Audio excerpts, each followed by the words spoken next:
1 Samuel 17ஆம் அதிகாரத்திலே 44வது வசனத்தை நம்ம வாசிக்கும் போது, பின்னும் அந்த பெலிஸ்தியன் தாவீதை பார்த்து, என்னிடத்திற்கு வா, நான் உன் மாம்சத்தை ஆகாயத்து பறவைகளுக்கும் காட்டு மிருகங்களுக்கும் கொடுப்பேன் என்றார். தீர்மானம் எடுத்து இப்ப தாவீது அந்த பிரச்சனையை சந்திக்கிறதுக்கு போகும்போது ஆப்போசிட்ல இருந்து என்ன வருது அப்படின்னா, பின்னும் அந்த பெலிஸ்தியன் தாவீதை பார்த்து, என்னிடத்தில் வா, நான் உன் மாமிசத்தை ஆகாயத்து பட்சிகளுக்கும் காட்டு மிருகங்களுக்கும் கொடுப்பேன் என்றார். ஆண்டவருடைய பிள்ளைகளே, தாவீது எதிர்த்து போராடுவேன்னு தீர்மானம் எடுத்தோன்னே அங்கிருந்து என்ன வருது அப்படின்னா, மிரட்டல் வருது. அந்த கடன் இல்லைன்னா அந்த எதிரி, அந்த கோலியாத் தாவீதை மிரட்டுறான். வா, என்னிடத்தில் வா, நான் உன்னை இன்னைக்கு என்ன பண்ண போறேன் தெரியுமா, உன் மாமிசத்தை ஆகாயத்து பட்சிகளுக்கு உணவா நான் கொடுக்க போறேன். மிரட்டுறான் அப்படியே. ஆனா அந்த மிரட்டல்களை பார்த்து ஒரு நாள் சோர்ந்து போகவும் கூடாது, ஆண்டவருடைய பிள்ளைகள் பயப்படவும் கூடாது. நீங்கள் கடன் இனி வாங்க மாட்டேன் என்று முயற்சி எடுக்கும் போது உங்களை எல்லாருமே அப்படியே வரவேற்கலாம் மாட்டாங்க. அப்படியே சரி பரவாயில்ல பார்த்து கொடுங்க அப்படின்னு சொல்ல மாட்டாங்க. சில நேரத்தில் உங்களுக்கு மிரட்டல்கள் வரும், அதிகமாய் மிரட்டுவாங்க. உன்னை கொன்றுவேன், உன்னை அப்படி பண்ணிடுவேன், உன்னை இப்படி பண்ணிடுவேன். ஒருவேளை இந்த ஜெபத்தில் இருக்கிற ஆண்டவருடைய பிள்ளைகள் கூட நிறைய மிரட்டல்களுக்கு நீங்கள் பயந்து போய் இருக்கலாம். உங்களை பேங்க்ல இருந்து மிரட்டலாம், உங்களை அப்படி பண்ணிடுவோம் இப்படி பண்ணிடுவோம். ஆண்டவருடைய பிள்ளைகள், நான் நம்புகிறேன், நீங்க ஆண்டவருடைய அரவணைப்புக்குள்ள வந்துட்டீங்க அப்படின்னா, நீங்க ஆண்டவருடைய அரவணைப்புக்கு வெளியே இருக்கிற வரைக்கும் தான் அந்த மிரட்டல்கள் உங்களுக்கு நடக்கும். ஆனா நீங்க ஆண்டவருடைய அரவணைப்புக்குள்ள வருவீங்க அப்படின்னா, ஆண்டவருடைய அனுமதி இல்லாமல் ஒரு தலை மயிராயிலும் கீழே விழாது. அதான் சங்கீதக்காரனாகிய தாவீது சிமேயி தூசிக்கும் போது சொல்றான், இரத்த பிரியனே, பேலியாளின் மகனேன்னு தூசிக்கும் போது தாவீது ரொம்ப அழகா சொல்றான், அவன் தூசிக்கட்டும், கர்த்தர் அனுமதிச்சிருக்கிறார், அதனால தான் சிமேயி தூசிக்கிறான். அவர் அனுமதிக்கலைன்னா இந்த சிமேயி தூசிக்க மாட்டான். சோ ஆண்டவருடைய பிள்ளைகளை தொட முடியாது, ஆண்டவருடைய பிள்ளைகளுக்கு விரோதமா எதையுமே செய்ய முடியாது. நீங்க மிக கவனமாக இருக்க வேண்டிய ஒன்று, இந்த கடன் வாங்க மாட்டேன்னு சொல்லும்போது, மிரட்டல்கள் வரும்போது, ஆண்டவருடைய பிள்ளைகள் பயப்படவே பயப்படாதீங்க. உங்களோடு கர்த்தர் இருக்கிறார், உங்களோடு தேவன் இருக்கிறார், உங்களை நடத்துகிறவர் இருக்கிறார். இந்த தாவீதை குறித்து வேதம் சொல்லுகிறது, அந்த கோலியாத்தை அவ்வளவு பெரிய மிரட்டல் வைத்து, உன் சரீரத்தை நான் ஆகாயத்து பறவைகளுக்கு நான் தீனியா நான் கொடுப்பேன்னு சொல்லும் போது கூட அவ்வளோ பெரிய மனுஷன் கர்ச்சிச்சா எப்படி இருக்கும்? ஆனா அவனுடைய இருதயம் பயப்படவே இல்லை. ஏன் அப்படின்னா, இதுவரையிலும் என் உயிரை காப்பாற்றினது நான் அல்ல, இதுவரையிலும் என் உயிரை காப்பாற்றினது கர்த்தர். சிங்கங்களுடைய கைக்கு தப்புவித்தார், கரடிக்கு என்னை தப்புவித்தார், இந்த கோலியாத்திற்கு என்னை தப்புவிக்கிறதற்கு வல்லவராயிருக்கிறார். இந்த சத்தத்தை கேட்கிற அன்பு தேவ பிள்ளையே, உங்களுக்கு இதற்கு முன்பாக உங்களுடைய உயிருக்கு எத்தனையோ பிரச்சனை வந்திருக்கிறது. உங்களுக்கு மரணத்தை நீங்கள் நேரடியாக கூட பார்த்திருக்கிறீர்கள். ஆனா இதுவரைக்கும் உங்களை சேதப்படுத்தல, இதுவரையிலும் உங்களை சேதப்படுத்தல. இதுவரையிலும் ஆண்டவர் உங்களை பாதுகாத்தார், உங்க ஜீவனை பாதுகாத்தார். உங்களுக்கு எத்தனையோ மிரட்டல்கள் வந்தது, ஆண்டவர் அதுவரையும் உங்களை பாதுகாத்தார். நான் நம்புறேன், கர்த்தர் உங்களுக்கு கொடுத்திருக்கிற நாள் வரைக்கும் உங்களை ஒருவரும் உங்களை தொடவே முடியாது. இதுவரையிலும் காப்பாற்றின கர்த்தர் இனியும் காப்பாற்றி நடத்த கர்த்தர் வல்லவராயிருக்கிறார். ஆண்டவரை அரெஸ்ட் பண்றதுக்கு வரும்போது ஆண்டவர் அவங்களிடத்துல கேட்கிறாரு, இத்தனை நாளும் உங்கள்கிட்ட தானே நான் சுத்திட்டு இருந்தேன், இது அத்தனை நாள் உங்களை தானே நான் டெய்லி பார்த்துட்டு இருந்தேன், ஏன் என்ன அரெஸ்ட் பண்ண வரல? நான் நம்புறேன், ஆண்டவருடைய வேலை வர்ற வரைக்கும் அவங்க கண்ணுக்கு முன்னாடி ஆண்டவர் நின்னாலும் அவரை அரெஸ்ட் பண்றதற்கு முடியவே இல்லை. அப்போஸ்தலனாகிய பவுல், பேதுரு, இப்படிப்பட்ட பரிசுத்தவான்களை நீங்க வேதத்தில் வாசிக்கும் போது வேதம் சொல்லுது, அதே எதிரி அவங்களுக்கு எப்பவுமே இருந்தாங்க. ஆனா அவங்க ஓட்ட முடிகிற வரைக்கும் அவங்க ஊழியம் முடிகிற வரைக்கும் யாருமே அவங்கள தொடவே முடியல. தொடர்றதற்கு ஆண்டவர் அதிகாரமும் கொடுக்கவும் இல்லை. எனக்கு தெரியும், நான் இந்த ஊழியத்தில் வரும்போது கூட எத்தனையோ பேர் எப்படியோ மிரட்டி இருக்கிறார்கள். உயிரை எடுத்துருவோம், கொன்றுவோம், அழிச்சிருவோம். ஆனால் நான் இன்னைக்கு ஆண்டவருக்குள்ள விசுவாசிக்கிறேன். எனக்கு என்னைக்கு வரைக்கும் இந்த இடத்துல ஊழியம் செய்யணும்னு கர்த்தர் எனக்கு ஆயுசு காலத்தை கர்த்தர் வச்சிருக்கிறாரோ, அவர் வச்சிருக்கிற நாள் வரைக்கும் ஒருத்தரும் தொட முடியாது. யோபுவை குறித்து வேதம் சொல்லுகிறது, யோபுவின் பேர்ல சத்துரு கண் போட்டுட்டான். ஆண்டவருடைய சமூகத்தில் வந்து நிற்கும் போது ஆண்டவர் சொல்றாரு, என் யோபுவின் மேல கண் வைத்தாயோ. எல்லாத்தையும் எடுக்கிறதுக்கு பெர்மிஷன் கொடுத்தது வேற யாரும் இல்லை, கர்த்தர் தான் பெர்மிஷன் கொடுத்தாரு. ஆண்டவர் தான் பெர்மிஷன் கொடுத்தாரு. ஏன்னா ஆண்டவருடைய அனுமதி இல்லாம யோபுவை சத்துருவால தொட முடியல. நான் சொல்றேன், பிசாசால உங்களை தொட முடியாது, மனுஷங்களால உங்களை தொட முடியாது. எவ்வளோ மிரட்டல்கள் வந்தாலும் உங்க கூட இருக்கிறது கர்த்தர். உங்க கூட இருக்கிற பலன் தேவ பலன். உங்க கூட இருக்கிறவர் பெரியவர். உங்க கூட இருக்கிறவர் உலகத்தில் இருக்கிறவனை விட உங்களோடு இருக்கிறவர் மிகப்பெரிய தேவன் உங்களோடு இருக்கிறார். சோ தைரியப்படுங்க, பலப்படுங்க, தூசியை உதறிவிட்டு எழும்பி நில்லுங்க. ஆண்டவர் வாக்கு கொடுக்கிறார். அதற்காகத்தான் இந்த கூட்டம். மகனே உனக்காகத்தான், மகளே உனக்காகத்தான் இந்த கூட்டம். பயப்படாதீங்க. மிரட்டல்களை பார்த்து, அந்த கடனுடைய மிரட்டல்களை பார்த்து பயப்படாதீங்க. நீ அழிஞ்ச, நீ முடிஞ்ச, நீ எவ்வளவுதான் அந்த கடன் உங்களை பார்த்து மிரட்டிட்டே இருக்குதா? டெய்லி காலையிலே எழும்பும் போது அந்த மிரட்டல் சத்தத்தை கேட்டு சோர்ந்து போகிறீர்களோ? சோர்ந்து போக வேண்டாம், அது ஒன்றும் பண்ணாது. நம்புறீங்களா? கையை மேலே உயர்த்தி ஆண்டவரை பார்த்து சொல்லுங்க, நம்புற ஆண்டவரேன்னு சொல்லுங்க, நம்புற ஆண்டவரேன்னு சொல்லுங்க. முழு பலத்தோட சொல்லுங்க, ஆண்டவரே நான் நம்புறேன், நீங்க ஏன் கூட இருக்கிறீங்க, நீங்க ஏன் கூட இருக்கிறீங்க, நீங்க ஏன் கூட இருக்கிறீங்க. உலகத்தை ஜெயித்த ரட்சகரை ஏன் கூட இருக்கிறீங்க. ஹல்லேலூயா, ஹல்லேலூயா. சோ இன்றைக்கு மிக முக்கியமான ஒரு காரியத்தை உங்களோடு சொன்னேன். ஆண்டவருடைய பிள்ளைகளை, நீங்க கடனிலிருந்து வெளியே வர வேண்டும் என்று நீங்கள் விரும்புவீர்களே, ஆனால் மிக கவனமா ஒன்று செய்யுங்க. நீங்க என்னைக்கு குழி தோன்றதை நீங்க நிறுத்துறீங்களோ, அன்றைக்கு தான் குழியிலிருந்து வெளியே வர முடியும் என்கிறத நீங்க மறந்துடவே கூடாது. ஸோ நீங்க இன்னைக்கு எடுக்க வேண்டிய மிகப்பெரிய ஒன்று, இனி எவ்வளோ பெரிய பிரச்சனை வந்தாலும் நான் கடன் இனி வாங்க மாட்டேன். இந்த ஜெபத்தில் இருக்கிற நிறைய பேர் யோசிச்சுட்டே இருக்கலாம், அவ்வளோதான் இந்த இடத்துல இருந்து கொஞ்சம் கடன் கிடைச்சா நல்லா இருக்கும், இந்த இடத்துல இருந்து கொஞ்சம் பணம் கிடைக்கிறது மாதிரி ஜோம் பண்ணுங்க பாஸ்டர், இந்த காசு வர்ற மாதிரி ஜோம் பண்ணுங்க பாஸ்டர். நான் இன்னைக்கு சொல்றேன், உங்களுக்கு இன்னொருத்தர் கடன் கொடுக்கறதுக்காக ஜோம் பண்ண மாட்டேன், கடன் கொடுக்கறதுக்காக ஜோம் பண்ண மாட்டேன். என்ன பாஸ்டர் இப்படி சொல்றீங்க? எனக்கு எப்படியோ அந்த பணத்தை வாங்கி ஒரு பெரிய செட்டில்மெண்ட் முடிச்சா பரவாயில்லையா அப்படின்னு நினைச்சேன். நான் சொல்றேன், ஏற்கனவே ஒரு குழியில் இருக்கிறீங்க, திரும்பவும் அடுத்த குழிக்குள்ள நீங்க தோண்டலாமா? கடன் என்கிறது இந்த கடத்துல மாறி அடுத்து அதுக்கு வாங்கி அடுத்து வாங்கி அடுத்து அப்படியே இது வளர்ந்துட்டே இருக்கும், இது வளர்ந்துட்டே இருக்கும். ஆண்டவருடைய பிள்ளைகள் இதுல கவனமா இருங்க. ஒருத்தர் சொல்லும்போது என்கிட்ட ரொம்ப இதுவா சொன்னாரு, பாஸ்டர் எனக்கு ஒரு சின்ன இது மட்டும் வேணும். என்ன அப்படின்னா, இப்போ எனக்கு ஒரு 10,000 ரூபாய் கடன் இருக்குது, இதை நான் அடைக்கணும். அதனால ஒன்று பண்ணுறேன் பாஸ்டர், ஒருத்தர் 15,000 ரூபாய் ஒருத்தர்கிட்ட கடன் வாங்கியிருக்கிறேன்.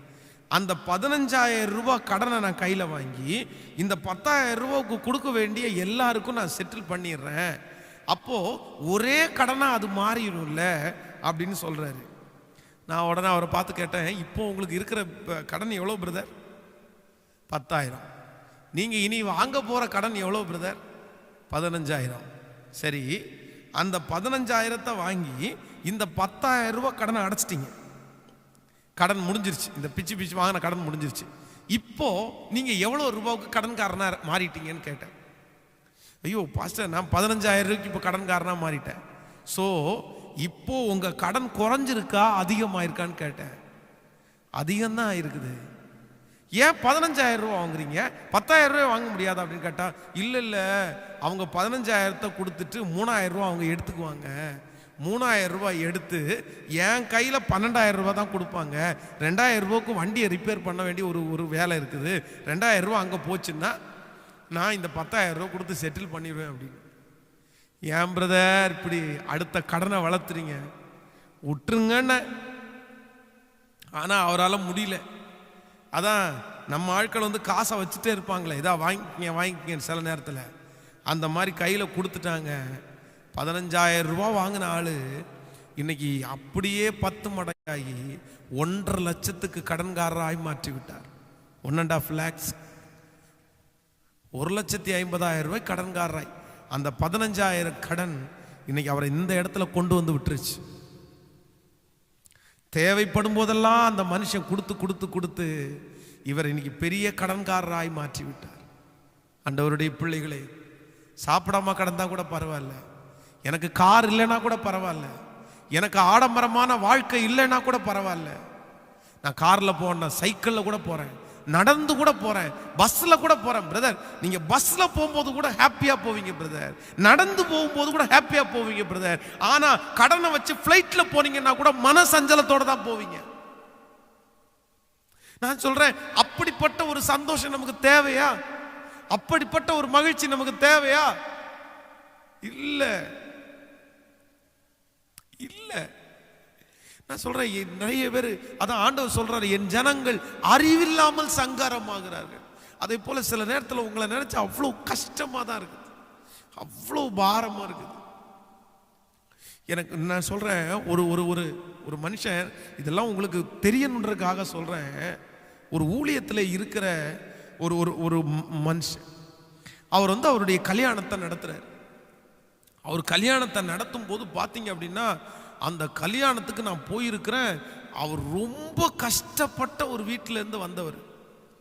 அவருடைய வீட்டிலிருந்து மெயின் ரோட்டுக்கு கிட்டத்தட்ட ஒரு 1/2 கிலோமீட்டர் இருக்கும். 1/2 கிலோமீட்டருக்கு பார்த்தீங்க அப்படின்னா சீரியல் லைட்டு போட்டிருக்கிறாரு.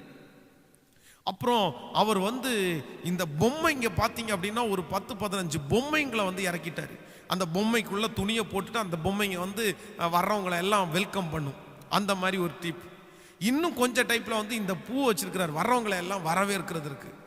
அப்படி பயங்கரமா அவருடைய கல்யாண பத்திரிகையை பார்த்தீங்க அப்படின்னா ஓப்பன் பண்ணா அது ஒரு 3 பேஜா, பெருசுனா பெருசு, அவ்வளோ பெரிய பத்திரிகை, போட்டோ போட்டு எல்லாம் ரொம்ப கிராண்டா.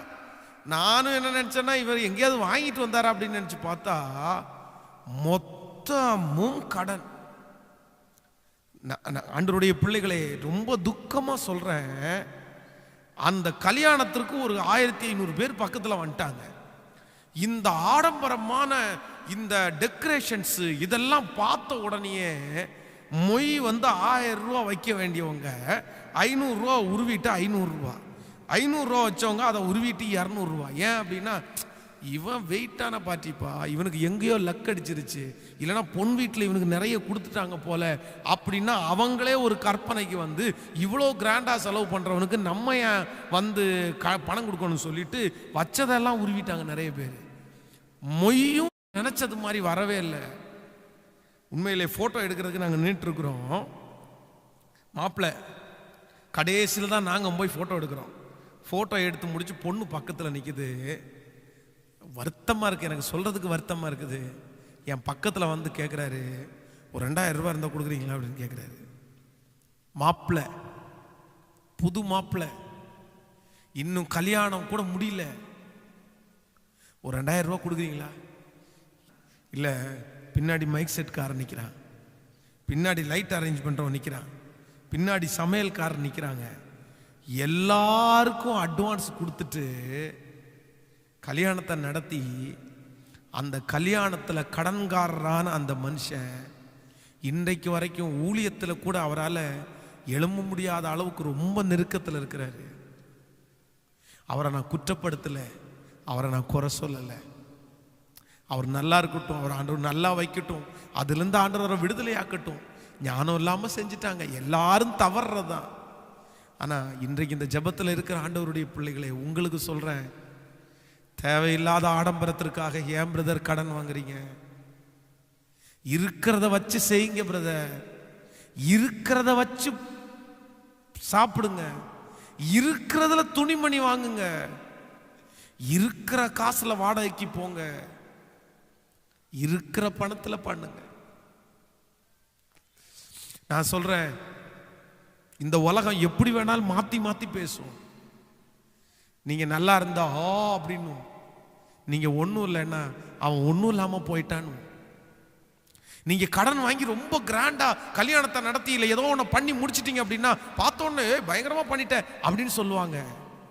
ஆனா நீங்க ஒன்றும் இல்லாம விழுந்துட்டீங்க அப்படின்னா இவனுக்கு ஓவர் திமிரு, ஓவரா பணத்தை செலவு பண்ணான்னு அதுலயும் உங்களை குற்றப்படுத்த தான் செய்வாங்க. அதான் நிறைய பேர் எங்கிட்ட வந்து வீடை கட்டி முடிச்சுட்டு டெடிகேஷன் சர்வீஸுக்கு எத்தனை பேரை கூப்பிடணும்னு கேட்கும்போது நான் என்ன சொல்லுவேன்னா, சும்மா ஃப்ரெண்ட்ஸ் சர்க்கிளில் ரொம்ப நெருக்கமான சொந்தங்களில் ஒரு 10 பேரை மட்டும் கூப்பிடுங்க பிரதர். கூப்பிட்டு ஜோம் பண்ணி அனுப்பி விடுங்க. அவ்வளோதான். நீங்கள் வந்து அந்த வீடை கட்டி ஊரில் இருக்கிற எல்லாருக்கும் நான் வீடை கட்டிட்டேன் பாருங்க, நான் வீடை கட்டிட்டேன் பாருங்க அப்படின்னு எல்லாருக்கும் பிரியாணி எல்லாம் போட்டால் நிறைய பேர் பொறாமையாக வந்து பார்த்து எல்லாத்தையும் சுட்டரிக்க தான் நினைக்கிறாங்களே தவிர சந்தோஷப்படுற கூட்டம் ரொம்ப குறைஞ்சிட்டாங்க. ஆண்டவர் உங்களுக்கு கொடுத்திருக்கிற ஆசீர்வாதத்தை நீங்க சந்தோஷமா வச்சு அனுபவிங்க. நீங்க அதுல சந்தோஷமா வாழுங்க.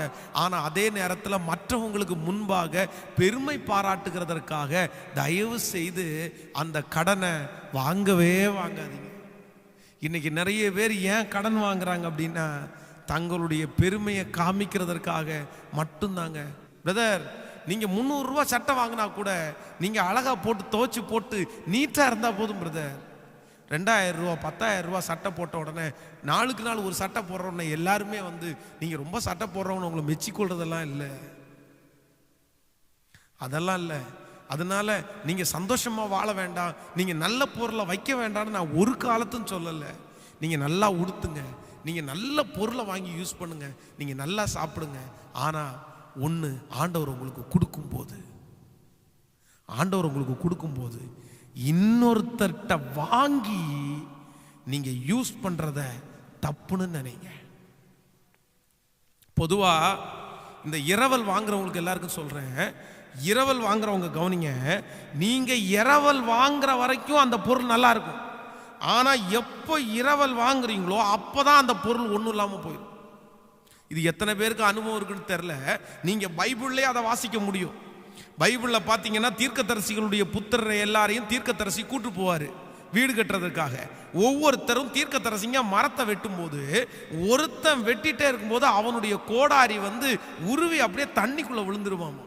அங்கேருந்து கத்துவான், ஐயாவே ஐயா என் கோடாரி உருவி தண்ணிக்குள்ள போச்சு, இரவலாய் வாங்கினது அப்படின்னு. சொந்தமா வாங்கின அதான் இரவலா வாங்கினதுன்னா நான் என்ன யோசிக்கிறேன் அப்படின்னா, பொதுவாக வந்து இரவலா வாங்கப்பட்டது இன்னொருத்தர் கையில் இருந்துச்சு. இன்னொருத்தர் கையில் இருக்கிற அந்த பொருளுடைய கண்டிஷன் யாருக்கு தான் தெரியும்னா அவருக்கு தான் தெரியும். அவருக்கு அந்த கோடாருடைய ஆப்பு வந்து சரியா இல்லைன்னா அவருக்கு தான் தெரியும். அவர் இரவலா கேட்டவன கொடுத்துட்டாரு, ஆப்பு சரியில்லாத இவனுக்கு தெரியல, கொத்திட்டான், அவ்வளோதான், கோடாரி உருவி தண்ணிக்குள்ளே போயிடுச்சு. நிறைய பேர் இந்த கார் இரவலா வாங்குவாங்க பாருங்க, அவங்க ஒரு செட்டப்பில் வச்சு ஓட்டிகிட்டு இருப்பாங்க, இவங்கள்ட்ட வந்தோடனே கார் ரிப்பேர் ஆயிடும். நம்ம இரவலா வாங்குறது எதுவுமே நிற்காது. எத்தனை பேருக்கு அதனால தான் இரவல் கூட வாங்காதீங்க. இன்னொருத்தர் பொருள் நமக்கு வேணாங்க, ஆசைப்பட வேணாம். அது அவங்களுடைய பொருள், அவங்க வச்சுக்கிடாது, இல்லாமல் வாழ்வோம். அவங்க பொருள் நம்ம வீட்டில் இருக்க வேண்டாம். அவங்க பொருளை வாங்கி உடச்சி போட்டுட்டு திரும்பி கொடுக்க முடியாமல் எதுக்கு அந்த சங்கடம்?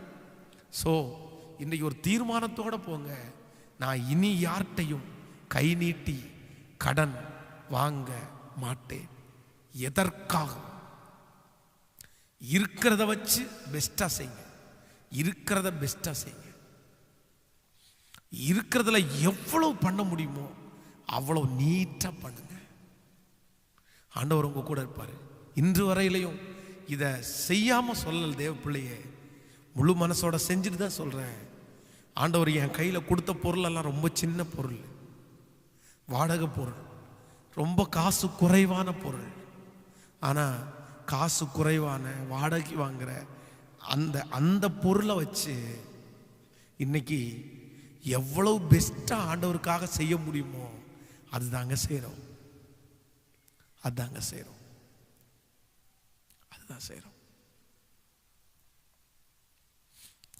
இந்த திருச்சபையில் இருக்கிற பொருள் எல்லாம் செகண்ட்ஸா போடக்கூடாதுன்னு சிலர் சொல்லுவாங்க. ஆனா இந்த திருச்சபையில் இருக்கிற 75% பொருள் செகண்ட் ஹேண்ட்ஸ் பொருள் தான். செகண்ட்ஸ் பொருளை எடுத்துட்டு வந்து வாங்கி அதை புதுசு பண்ணி அதை வந்து அழகா புதுசு மாதிரி மாற்றி இந்த ஊழியத்தை செஞ்சுட்டு இருப்போம். நான் வெட்கப்படவே இல்லை. ஒரு காலம் வரும், ஆண்டவர் ஆசீர்வதிப்பாரு. அன்னைக்கு புத்தம் புதுசை போக்கு கையில காசை தந்து போய் வாங்கடா அப்படின்னு அது வரும் ஒரு நாள். அது வரைக்கும் அவருடைய ஊழியத்தை பெஸ்டா செய்யறதற்கு எது கிடைச்சாலும் அதை வாங்கி யூஸ் பண்ணி செய்யறதற்கு தான் நான் விரும்புகிறேன். நீங்க எத்தனை பேர் இதை தப்பா எடுக்கிறீங்க சரியா எடுக்கிறீங்கன்னு எனக்கு தெரியல.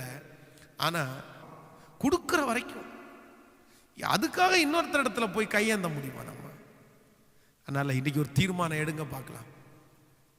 திரும்ப சொல்றேன், குழிக்குள்ள விழுந்துட்டீங்க.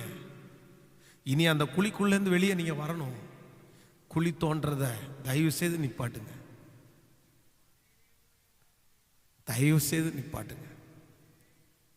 3 காரியத்தை உங்களுக்கு சொன்னேன். இந்த கடன் வாங்க மாட்டேன்னு நான் தீர்மானம் எடுக்கும் போது இந்த 3 உங்களுக்கு வந்தாலும் டோன்ட் வரி, ஆண்டவர் உங்க கூட இருக்கிறார். எத்தனை பேர் ஒப்பு கொடுக்க போறீங்க? எத்தனை பேர் தீர்மானம் எடுக்க போறீங்க?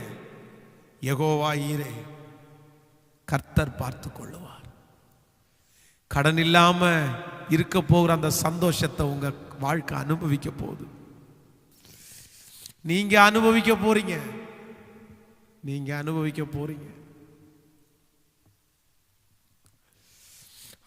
அந்த வாழ்க்கை நீங்க எல்லாரும் வாழணும்னு நான் ஆசைப்படுறேன்.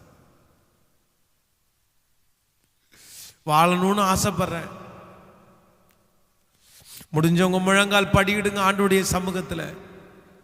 நீங்க நிறைய பேர் அந்த சந்தோஷத்தை நீங்க அனுபவிக்கணும். ஒருவரிடத்தில் அன்பு கூறுகிற கடனே அல்லாமல் வேறு ஒன்றிலும் நாம் கடன்படக்கூடாது என்று பைபிள் சொல்லுது. நீயோ அநேகம் ஜாதிகளுக்கு கடன் கொடுப்பாய், நீயோ கடன் வாங்காதிருப்பாய்.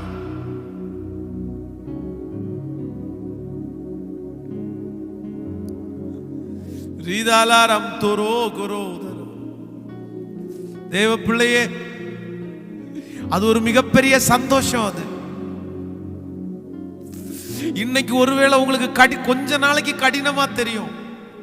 இதுல இருந்து வெளியில வர்ற வரைக்கும் உங்களுக்கு கடினமாய் தெரியும். கடன் வாங்க கூடாதுன்னு இப்படி பாஸ்டர் சொல்லிட்டாரு, எப்படி அது ரொம்ப கடினமா உங்களுக்கு தெரியும். ஆனா கொஞ்சம் ட்ரை பண்ணி, கொஞ்சம் முயற்சி எடுத்து, கொஞ்சம் அப்படியே ட்ரை பண்ணி எப்படியாவது அந்த பொருத்தனை எடுங்க. டெய்லி காலையில எழும்பும் போது இன்றைக்கு நான் வாங்க மாட்டேன், இந்த வாரம் வாங்க மாட்டேன்ற ஒரு பொருத்தனை. ஹalleluya.